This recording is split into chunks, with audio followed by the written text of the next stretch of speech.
Bom dia, boa tarde, pessoal, tudo bem? Boa noite, na verdade, estamos gravando esse vídeo à noite. Eu estou devendo um vídeo aí dessa nossa linha de metodologia de pesquisa científica sobre um cruzamento bem bacana, bem interessante entre aquilo que tem mais de mais novo em termos de podcast e o trabalho científico, né? Isso é muito interessante porque a gente carece muito de tecnologias mais novas num processo que é muito importante, que a gente faz muito pouco, chamado divulgação científica. O que é divulgação científica? Divulgação científica, na verdade, é uma tentativa de tirar aquilo que está muito fechado, muito enclausurado dentro das universidades, que é publicado internamente dentro das universidades e que de alguma maneira precisa ver o mundo, mas não consegue. A divulgação científica faz a ponte entre a necessidade que a sociedade civil no geral tem e os pesquisadores têm também de se comunicarem, de conseguir fazer com que aquilo que é estudado na academia pela gente possa alcançar todo mundo.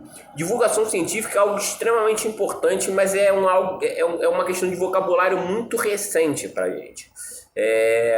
Não há um pouco tempo atrás a gente não falava disso, ou eram poucos os veículos de divulgação científica, né?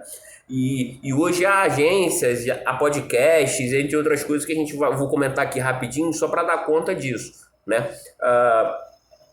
A gente fez uma experiência quando eu era professor da Universidade Federal Fluminense, numa turma de metodologia, porque eu dei semestres de metodologia lá na UF, e um dos trabalhos finais era aprendizado por projeto. Alguns projetos, inclusive, continuam engavetados porque a gente não deu conta, mas um dos projetos saiu, que era o Lab Comum. O Lab Comum era um podcast que a gente gravou com os alunos, era um grupo específico de alunos, inclusive talentos muito bons que estavam ali, e eu mando um abraçaço para esses moleques todos e as meninas pelas também que faziam parte, né?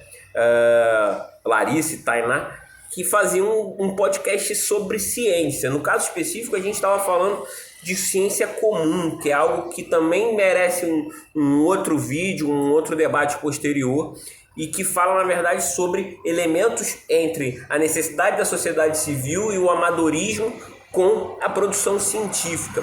Mas a gente fez então aí três episódios, e vai fazer mais, tá? Porque isso vai ser retomado agora que a gente tem um espaço aqui da livraria Afins, a gente vai fazer mais.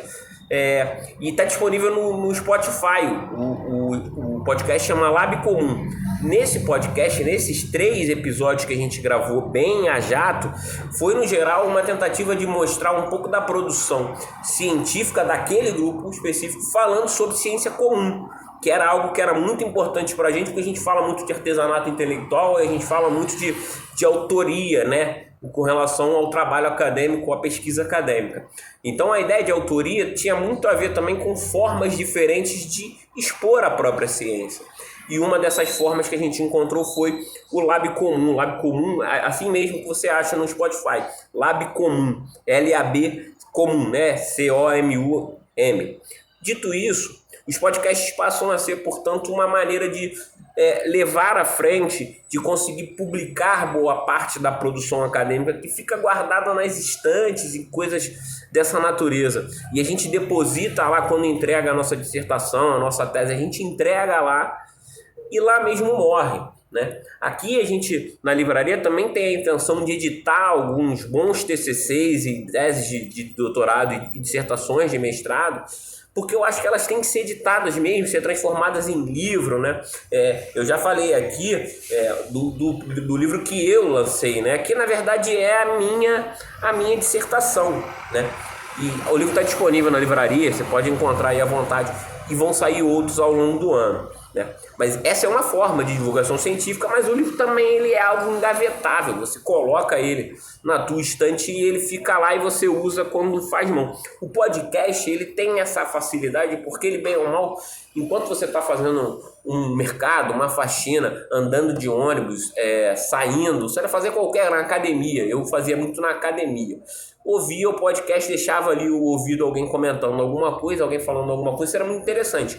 Há muitos podcasts de notícias, né? E tentam comentar as notícias do país e do mundo à medida em que elas vão saindo e à medida que o ritmo delas vai se complementando.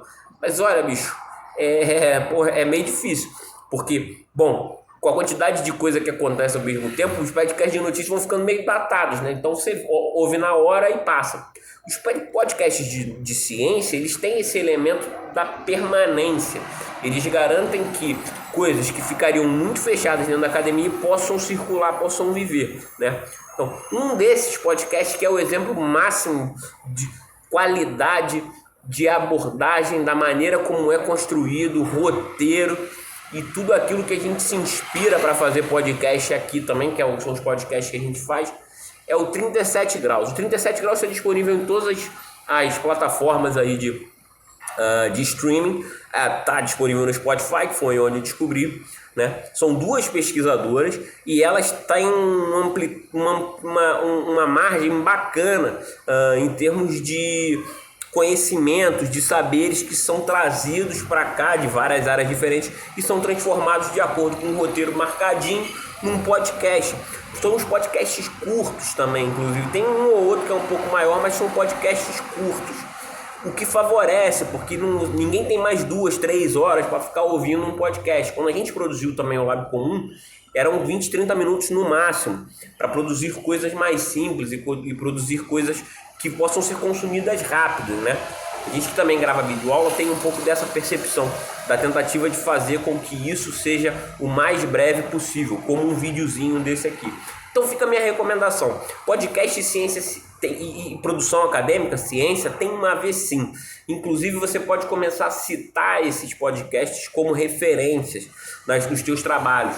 A ABNT, a Associação Brasileira de Normas Técnicas, já produziu portarias, já produziu regras de publicação dessa maneira do podcast e tal, de você usar o podcast como referência.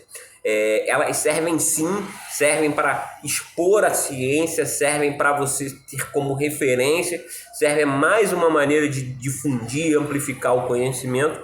E aí fica a minha dica do Lab Comum que a gente produziu aqui em conjunto. Você vai ouvir minha voz lá e a voz dos meus colegas, das minhas colegas.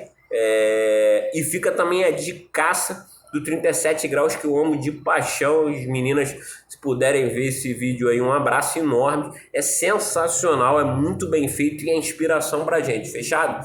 Eu tava devendo esse vídeo, já vou botar uma outra enquete. Se puder, deixa a tua curtida aí, teu comentário, manda a tua pergunta à vontade. Um abraço, toma cuidado com o coronavírus, beleza? Lava a mão, que é pra não ter problema.